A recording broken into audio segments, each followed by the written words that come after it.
जैसा कि आप जानते होंगे कि जो दो चार्जेस आपने इन केस अगर वैक्यूम में कंसीडर किए हैं तो उनके बीच में जो लगने वाला फोर्स होगा वो मैक्सिमम होगा।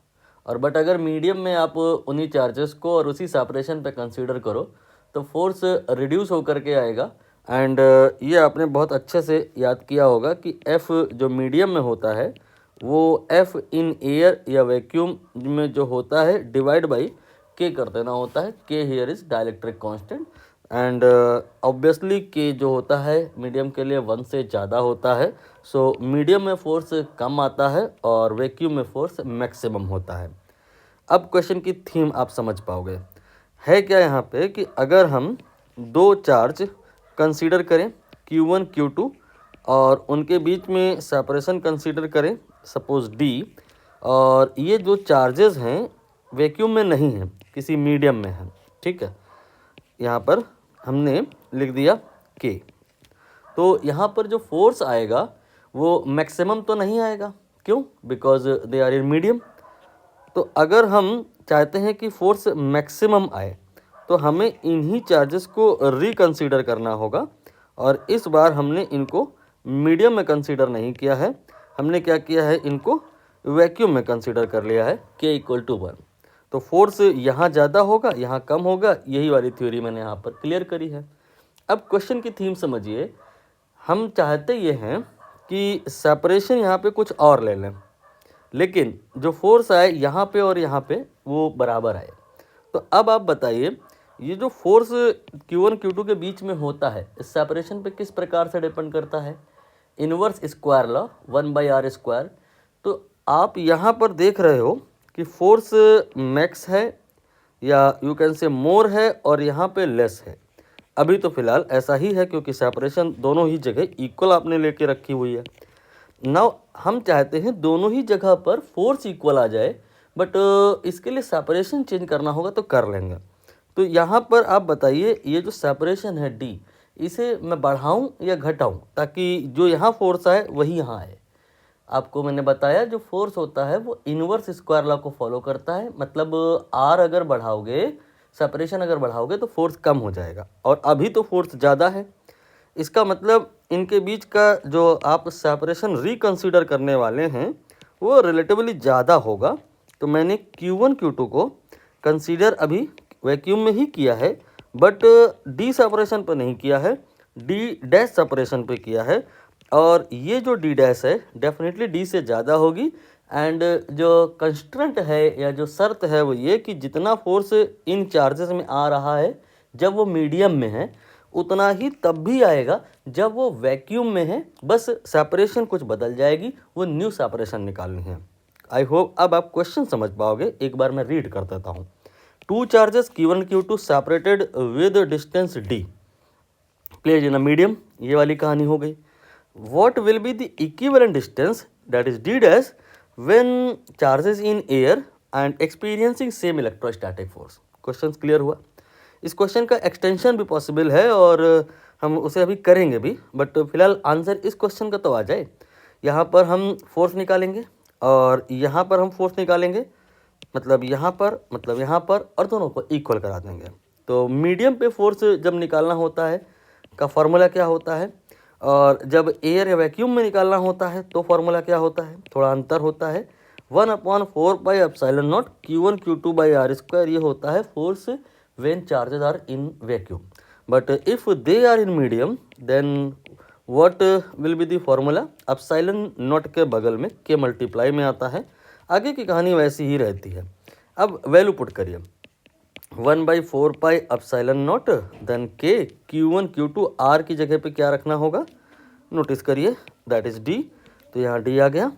नाउ दूसरा जो केस है यहाँ पे R की जगह हम D' ले लेंगे, तो ये आ जाएगा 1/4πε0 देन Q1 Q2/D'²।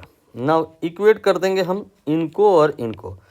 यहाँ पर हमने इक्वल टू का मार्क बनाया और अब कैंसिल करेंगे। ये पूरा टर्म कैंसिल होगा, ये कैंसिल किया मैंने, ये पूरा टर्म कैंसिल होगा, कैंसिल किया मैंने।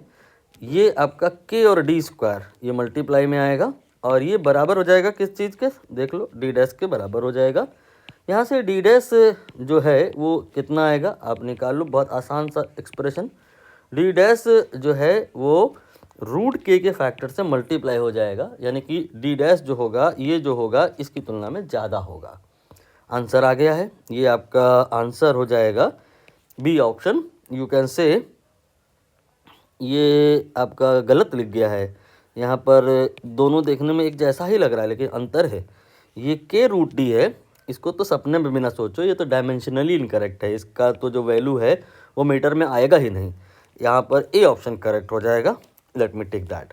नाउ इसका एक्सटेंशन देखिए, एक्सटेंशन क्या है, आपको इस प्रकार की कहानी बहुत बार बताई गई होगी और कहा गया होगा कि पूरे यूनिवर्स में इसे कोई नहीं बताएगा क्योंकि किसी को पता नहीं है, लेकिन इतना मुश्किल भी नहीं है। अब आप यहाँ पर जो आपको मैंने ऊपर कहानी बताई है with the help of that derive कर सकते हो। मतलब दो चार्ज आपने किसी मीडियम में रखे हैं और वो जो मीडियम है हर जगह प्रेजेंट है।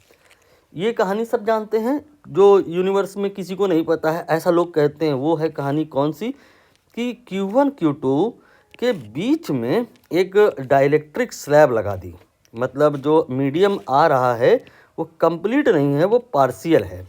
कैसा है मीडियम? पार्शियल है। अब इसकी थिकनेस सपोज करिए T के बराबर है और इसका डाइलेक्ट्रिक कांस्टेंट K है और ओवरऑल सेपरेशन जो है वो R है। तो इनके बीच में बताओ फोर्स कितना आएगा। इस कहानी को डील करने के लिए हम इस कहानी का हेल्प ले सकते हैं। आप इस क्वेश्चन के इंटेंशन पर जाइए। इंटेंशन ये जो लिखा है इक्विवेलेंट, ये बड़े काम की बात है। इक्विवेलेंट का मतलब क्या है, ये जो डी है ये है डिस्टेंस मीडियम की और ये जो डी डैश है ये डिस्टेंस है कहाँ की?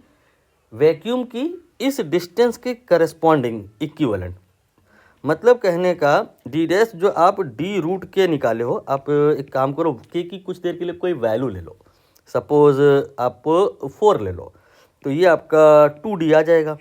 मतलब कहने का ये कि निसंदेह चार्जेस आपके डी की डिस्टेंस पे हैं, मीडियम पे हैं, बट इक्विवेलेंटली आप उन्हें वैक्यूम में एज्यूम कर सकते हो। But that time you will not assume they are separated at D, they are separated at 2D या D root K. Now equivalent distance आप समझे, डी जो है वो मीडियम में, D of medium equal to D root K of vacuum. ये आपका यहाँ पे कंसेप्ट जनरेट हुआ। अब इसे हम यहाँ पर अप्लाई कर देंगे। यहाँ पर टोटल डिस्टेंस जो R है, क्या पूरे में वैक्यूम है? क्या पूरे में मीडियम है? नहीं।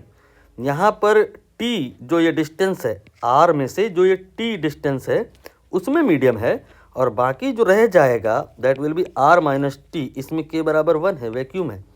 तो ये तो ऑलरेडी वैक्यूम है, ये वैक्यूम नहीं है, ये मीडियम है, तो इसका हम वैक्यूम इक्विवेलेंट क्रिएट कर देंगे यूजिंग द कंसेप्ट जो मैंने ऊपर बताया। The distance of a medium is equal to D root K of vacuum. So T of medium will be equal to T root K of vacuum. तो अब यहाँ पर जो चार्जेस हैं Q1 Q2 वो R डिस्टेंस पे नहीं है, ये R माइनस टी, ये R माइनस टी हो गया, एंड जो ये आपका T है ये T आपका ये है तो मीडियम है but vacuum equivalent T root K है, तो आप यहाँ पर अब T रूट के लिखेंगे और अब आप यहाँ से यहाँ तक हर जगह वैक्यूम मान सकते हैं। तो सारा चार्जेस यहाँ पे वैक्यूम में ही प्रेजेंट है। तो ओवरऑल जो सेपरेशन आ गई R डैश वो इन दोनों को जोड़ के आ जाएगी। नाउ सिंपल, वैक्यूम में दो चार्जेस अगर हैं तो फॉर्मूला लगा लो फोर्स का, क्या होता है Q1 Q2 by R square होता है। R यहाँ पे R डैश रख देंगे और R डैश की वैल्यू ये रख देंगे R minus T then plus T root K. ये कहानी थोड़ी सी एडवांस हो गई है बट ऐसा नहीं है कि आउट ऑफ सिलेबस हो गई है, आ सकती है।